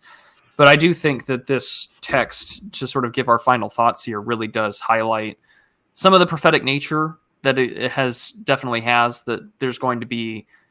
War is no longer going to just be two adversarial militaries going at it on an open battlefield. That, even in great power conflict and competition, there's going to be requirements to have your head on a swivel in all spaces, psychologically, technologically, your institutions, who's inside of them, who has the wealth, who can move money around, who can purchase things, and who can deploy technology, economics, education, sanctions in all forms. The war has reached a total dimensionality that we may be fighting a conflict that we may not even be willing participants or consenting participants in, solely, on the nature of what media we consume, what talking points we repeat, so on and so forth. And so, that's why I think I said at the very beginning of this, of what happened in the war when it started in February, is that I'm not going to cover day by day. I can only measure second order effects with any degree of potential objectivity. And even then, I'm sure I have failed in some places. And with that, I ask for forgiveness. But, it makes it very difficult, because if warfare does become the unrestricted in very much ways it has, it begs the question, well, what is the future, and how will this continue to evolve? Because as more and more people are on the internet or on social media or are alone, I think that operations will evolve. I hate to say it, but why is it that some Spec 4 e-girl in psychological operations is some sort of TikTok fan or star? That to me raises some interesting questions as to, why are we talking about glows and glow jobs? Just raises it. But I mean, that's unrestricted warfare. And I mean, yes. And if the Call of Duty franchise has been any indication for like the last, 15, 18 years, that it's gonna continue to play a vital role, I think, in both desensitization, getting people accustomed to who's going to be the military fighting force of the future, what's going to be the main target. I mean, I even thought about that when I watched Top Gun in theaters. I was like, well, because this movie had been delayed for so long, and what was their attack target? It was a nuclear enrichment facility in Iran. And I was like, all this just because we decided to dip out of the JCPOA, just like. But do you have any final thoughts on the text, Mr. Mandrill? Highly recommend. It's enlightening, It's a necessity too, I think, if you want to understand these things. Although I think in regards to Ukraine, your approach here is a good one. And I know that even the Russian commentators, like, Russians with Attitude, those guys pretty much take the exact same approach. And I have to tell people in our sphere, like I'm going to wait till something actually happens. There's no point in covering this, on the daily or even on the weekly, because, you'll just get involved in the, this BMP got exploded, or, from the Russian side of things of we captured this many prisoners or whatever. That's all noise. Look at the signal of what's going on. And the problem is because information is so limited, we have to act without sufficient input, and we have to judge things only by seeing things for the first time, then revisiting them again later and seeing if our initial assumptions and takes make sense. So this is a painstaking process, really, and we are going to eventually be able to sketch the outline of how these conflicts will go for the future. So that's my final thought. So, for instance, probably the last show of Prudent Observations of the year will be a review of my 2021 January predictions and observations, both short-term and long-term trends, because I know I got some things really right and some things really wrong, and I think that it would be a good exercise to take a look at what went well, what didn't. So we'll probably do that in the future. But for now, we're going to go towards channel announcements, Frog of the Week, and Shilling, and I'll catch up with everyone in chat and super chats as well, because I've not been paying attention to chat as much. I've been scrolling and reading parts of text.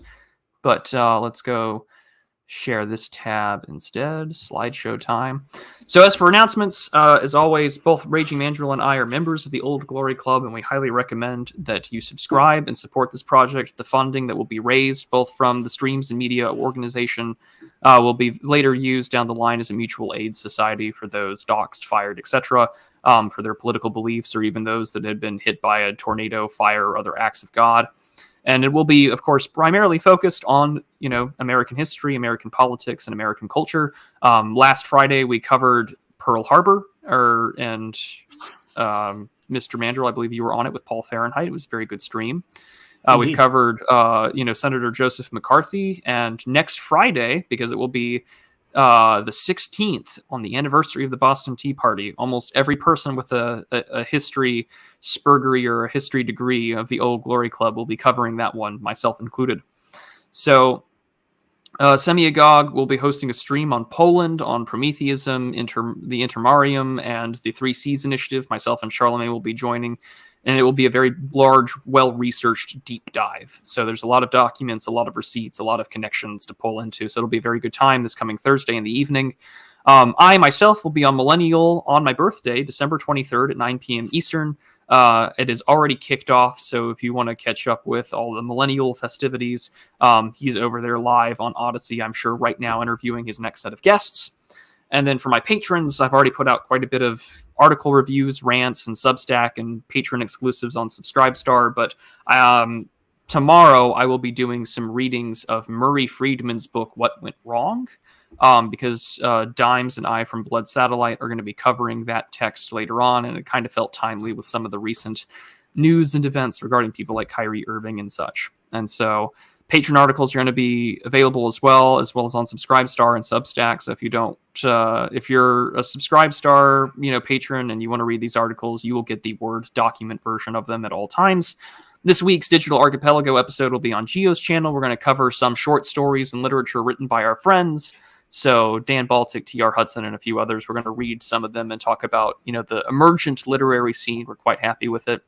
And then for now, until probably February, there's going to be a lot more focus on writing projects as well, because I've spent a long time on and off writing a variety of essays for my book collection, or my essay collection, that I'll be publishing in roughly the springtime, aiming for a May-June timeframe release. So that'll be some stuff from Substack and some stuff that you guys haven't seen. I'm really excited about it because it's just going to be a collection of essays on living in Middle America, some of the political stuff I've covered and whatnot. So I hope that you all will enjoy it. And then, and of course, I have all of Mr. Mandrill's links in the description. Do you have any announcements that you would like to let the audience know about? Yes, I do, actually. Speaking of the Old Glory Club, all of the ambitions and goals that we have with the Old Glory Club require money, and we have plans for things. And right now, what we're doing is we're writing and creating content because we're trying to use this as a mechanism for funds generation, even however small for now, because what we want is to be able to draw in people who are much more mainstream, people who actually do have money. So we want to put out a consistently quality product, and we need to be able to pay people to do that, unfortunately. And so if you please, obviously subscribe and like and share all of that stuff, but please, our intention with this is to use, we got to make money in order to get money, right? As they say. So we need to generate funds so we can actually use those funds to get even more money and bring high quality people on board and elites on board eventually. So we want to use elite theory to our advantage. For my shilling, I would say I don't really have a lot in the works right now. I've been I talk with my good buddy H-Hour a lot when I'm not at work on an island, and we record just conversations about science fiction and AI and art and movies and things like that. And we just decided that, oh, hey, this is a very easy thing to upload to my channel. So that's what I've been doing for the past couple of weeks. Writing, I think I still owe a reply to Dave the Distributist. He did get back to me in an email for my paganism article. So that's what I'm working on right now, I guess. So anyway, yeah, you can follow me in all the usual places. And your links are down below in the description. You'll find my friend's YouTube channel and Twitter. But now let's get on to Frog of the Week, shall we? So let's, I should probably make sure that I have the tab shared so that the music plays. So give me 1 second. What? So I'm just laughing at Glow in the Dark's comment. Oh, I should probably check. You should probably check Super Chats real quick. Oh, I will check. Well, that's at the end. That's what Super Chats and the shilling and chilling are for. So stop screen, share screen, and then share system audio. And let's go for our tabs to actually pull these. And of course,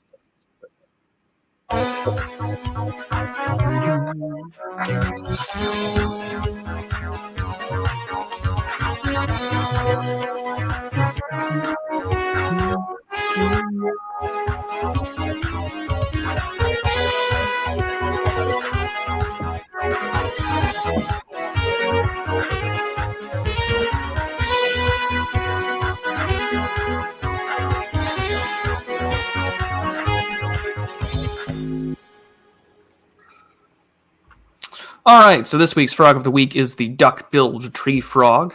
As you can see by the pictures down below, they have literally also known as the spade head or the shovel head frog. They're endemic to western Mexico near its Pacific lowlands. Also, they can be found in some parts of the Yucatan Peninsula, also as well along the Oaxaca region. So you can just probably the most interesting looking frogs I've seen in a long time. So I was very glad that my patrons decided to share it on the patron exclusive Discord server that we've got. Its breeding season is concurrent with the rainy season because they will only mate usually in temporary streams or pools of water that are shallow enough for them to get into and to mate. They are found mostly in lowland environments. However, they can be found roughly around about 350 meters above sea level, 1,150 feet. The males are observable with a large white vocal sac underneath their bill. So, if you can see my cursor, the males, of course, are always smaller, hopping on, getting ready to have their froggy business taken care of somewhere else. And the females are larger, usually around 4 inches from snout to rear. And they are also known, of course, for the shovel's head types because that allows them to burrow and necessary at nighttime. And they will breed and metamorphosize quickly. Their eggs will hatch in about 48 hours, and it will take them to completely metamorphosize within less than a 6-week time span. But this is the duck-billed tree frog that you've got here, only found in the Oaxacan and western lowlands of Mexico. So if you're ever down there, be sure to take a picture.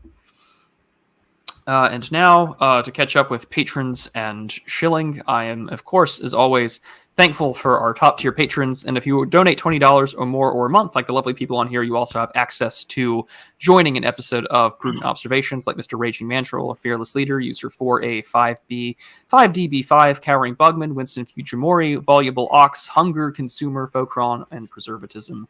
You guys keep the channel going, and I am very grateful for it. And coming on to talk about foreign policy or anything like that is one of the many benefits that happen. And I mean, Hunger's been on a couple of times because of his personal connection to Lebanon, which has been really appreciative. So let's get to it. Let's go check up on Super Chats and catch up with chat for a little bit.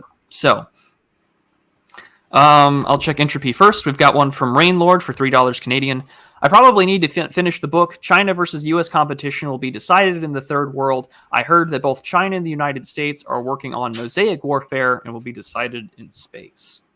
I'd imagine that that's been a big part of great power competition for a while, has been satellite kill weapons and along those lines. But I know mosaic warfare is the idea that you have to make your enemy fight in large ways and in a variety of platforms, and it's all going to look differently compared to traditional, warfare, where if I can bring people in all sorts of factions that can, outspend them or force them into other things. I may have to read into it more, but maybe that can be a future stream discussion on Bruton Observations as mosaic warfare and reading through some of the literature. So, sounds interesting. And then Monothalmos for €5. Thank you so much, our good German friend. Where do the esteemed panelists stand on the question if China is a paper target? And I like how he spells China the Trump way. If China is a paper tiger, and if it will collapse in the next few decades. Well, I don't know. I will put it this way: I'm in the middle, right? I'm kind of torn on this because China, if our good buddy Radlib and Turnip have anything to say about China, is that it is indeed a paper tiger. They're vulnerable because their entire economy is based off of industrial export, and obviously they suffer from the negative effects of having a communist style command run economy that with slight market availability. And they have other vulnerabilities, like obviously their lack of arable land is a huge one, which is why China uses a lot of its power projection in its local area, because what it wants to do is to utilize the sea in order to provide its population with food sufficient to feed its exceedingly large population. And then the other aspect I have of this in terms of China is that, like you mentioned, Prudentialist, the population of China, due to the one-child policy, is very male-centric, and like everybody keeps mentioning the way that you deal with having an excess amount of men is warfare historically, and you send them off. A portion of them get killed or mutilated beyond recognition, and so they're not in the dating market after that. And if you're successful, well, then you get war brides.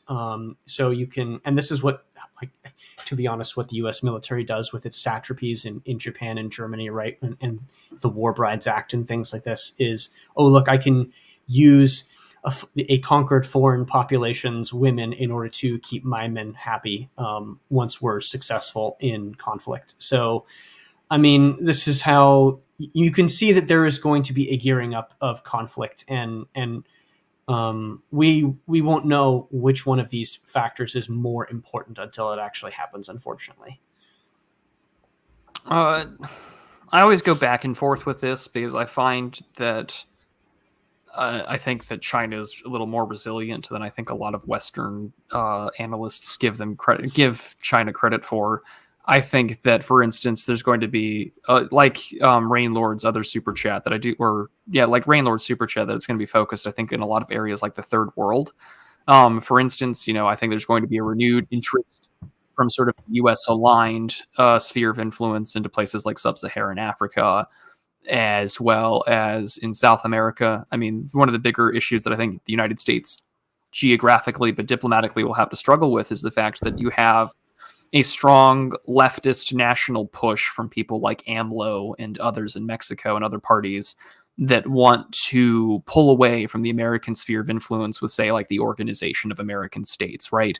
And so, well, then what do you do? Well, that means other nation states or other great powers could provide an emphasis on what they're currently using, which is CELAC, which is the Community of Latin American and Caribbean States, which has recently had another meeting earlier this year, and it's a relatively new institution. It was founded in 2010 in Playa del Carmen, Mexico.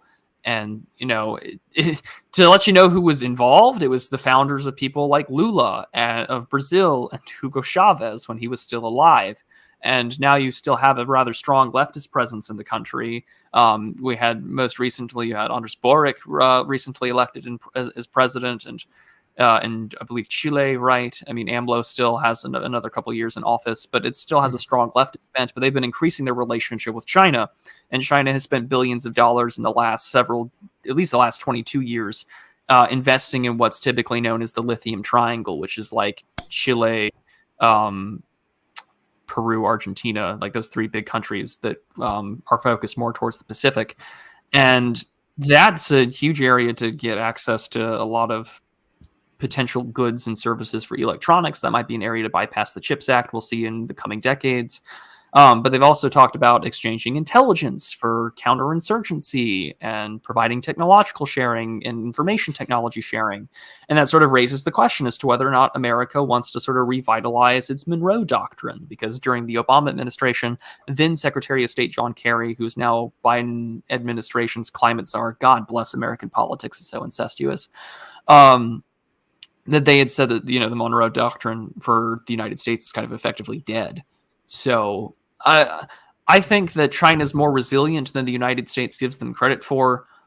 And the other issue too is that unless I've got like people who've lived there for decades, or others that say, hey, I travel and back and forth with business, here's how it's going, I'm not inclined to know, because China puts out what China wants you to see, or what U.S. media wants me to think of China, right, with its white papers, protests, and so on. Not to say that the zero COVID stuff isn't bad or scary as all hell, but that definitely has an impact on its economy. But I also have to question, well, what are the internal politics of the country telling me? And is this a way to clamp down on areas of unrest or resistance?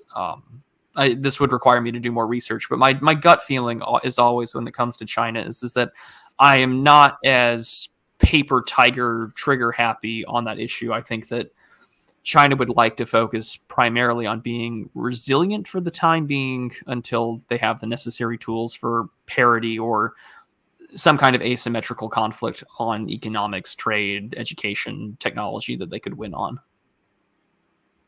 But that would be the answer I've got to that question. But yeah, so let me go catch up with chat for a little bit. Boric is so left wing. Yeah, so there you go. Rainlord says, I was born in China. I've yet to see an accurate news on China in the West. Well, I'm certainly not surprised in the slightest. So, not to mention, we definitely, enjoy a pretty comfortable relationship in that regard as well. I'm now scrolling through chat and scrolling up, seeing everybody's positions on frogs, anchor baby frogs. Thanks, buddy. More has changed. War never changes. There you go. Steve says, "For Mafia, rise up." There you go. We should look at the art comment by RCW. This most recent one. Yeah. Oh yeah. Sometimes the things I put up there on the comment section, but all right. Well, last call for the audience to know who you are and what you do, Mr. Mandrill. All right. So, obviously, I am a Substack writer. I do YouTube videos and content. I work for the Old Glory Club in a volunteer manner. I am also an officer of the Old Glory Club as well. That's what I do. You can follow me in all the usual places on Twitter, YouTube, Gab, Substack. I'm also on Telegram if you can find me there, etc., etc. Yep. So thanks very much for having me, Prude. Well, thank you for your ongoing support. And again, it's always good to have someone with some military experience on to talk about doctrine, strategy, and this text itself. And if you haven't read it, this will be the pinned comment down below in the comment section when we're done with the stream. As always, next Saturday, I think we will finally get that long delayed deglobalization stream that I've had with Semyagog put off, unfortunately. A lot of our attention had been focused on some IRL stuff. For him, he had power go out. I've had some family and medical stuff going on that had prevented some shows previously, but that should be set for next week. If not, we'll definitely go into Mosaic Warfare, and then be sure to tune in and follow at all of the links down below. And if you want to come on and, talk my ear off on foreign policy, international relations, well, the Rain Frog tier at $20 a month or more will definitely be the way to do it. So until then, I do want to conclude, as I typically have done on these streams, with a little reading from the good book. Sorry, Mandrill, you're going to have to endure. But given that it is Advent and that it is Christmas time, that I thought that it would be important for us to look in the Old Testament and find our messianic prophecies for us to enjoy. So this one is coming from the book of Hosea, and we'll be reading chapter 6, and we'll go from there. So let us go and return to the Lord our God, for he has grasped us and he will heal us. He will smite and plug the wound with lint. After 2 days he will heal us, and in the 3rd day we shall rise and live before him. Let us know, let us pursue, that we might know the Lord. We shall find him ready as the daybreak, and he will come to us as the earthly and the latter rain come to the earth. So with that, ladies and gentlemen, I hope that you all have a fantastic rest of your Saturday and your weekend, and we'll see you all next time. God bless and be prudent, everyone.